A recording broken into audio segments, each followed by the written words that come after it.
Reading from the Ascension book, an analysis of the art of ascension as taught by the Messiahs by MSI, page 43. Our experience of reality cannot be separated from the beliefs, thoughts, and perceptions of the mind.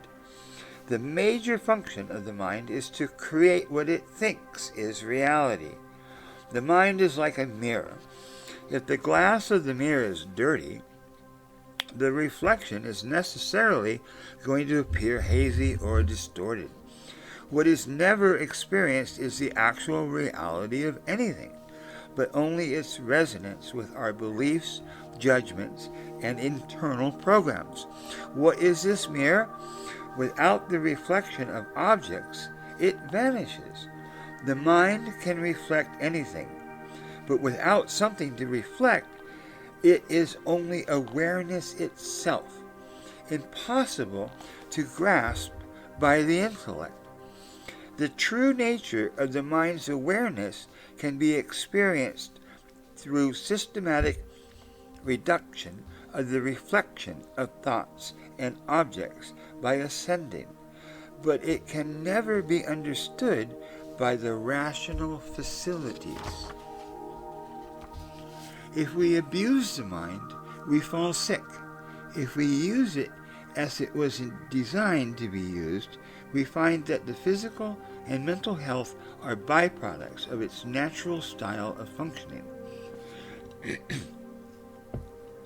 As conscious awareness begins to expand as the result of ascension, it becomes more and more obvious that most, if not all, of the problems of life are rooted in the old destructive beliefs and judgments of protected desire and its opposite, projected aversion.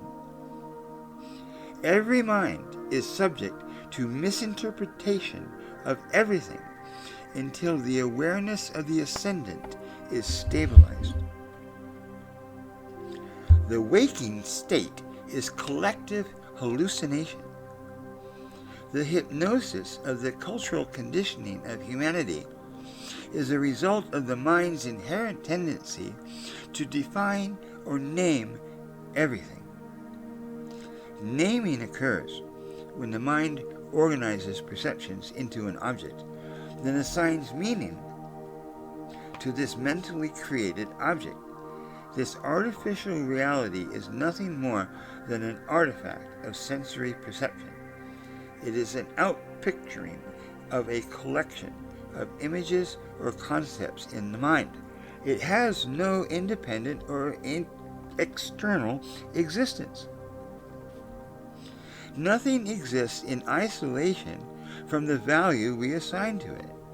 This is how the mind remains abstracted away from current experience. Instead of seeing anything as it is right now, the mind sees only the past, or more accurately, only its previous beliefs and judgments about the past. The waking state view of reality is that everything has independent existence. But what is that existence? If you take anything apart, you find it no longer exists. Dismantle a computer, there is no computer left.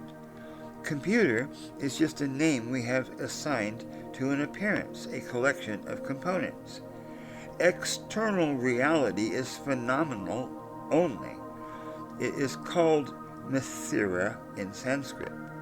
There is something outside which we call reality, but never what the mind has concluded it is. Each of us creates our own universe based on our private interpretation of the changing flow of energies and appearances as they are perceived in our separate and isolated fragments of space and time. The foundation of the entire belief system of the ego is in this waking state view of the universe. If things independently exist, then this I of the ego must also be independent and real. But the I is simply a name. It has no inherent reality. When the old programs that sustain the waking state are rewritten, the energy that is locked in the stress in the body is released. When this happens, the mirror of the mind is cleansed. The clear light of the Ascendant, the true nature of the mind, shines forth spontaneously. And then life begins to transform at a faster and faster pace. What contributes to this growth is letting go and flowing with the forces of evolution. What detracts is attempting to hold on to the past. Holding on to the old behavior patterns and beliefs causes evolving life to suffer. Letting go and falling into the new reality blossoming from inside creates joy. This is a simple choice, one much easier than is commonly realized. When one starts rapidly evolving, there may be tendencies from old behavioral matrix, from the environment, from past relationships, from old internal beliefs and patterns, to resist the change.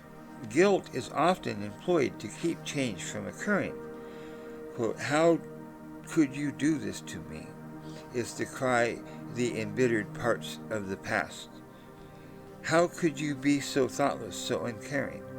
It takes real dedication and commitment when challenged by the past in this way to stay firm in a new direction.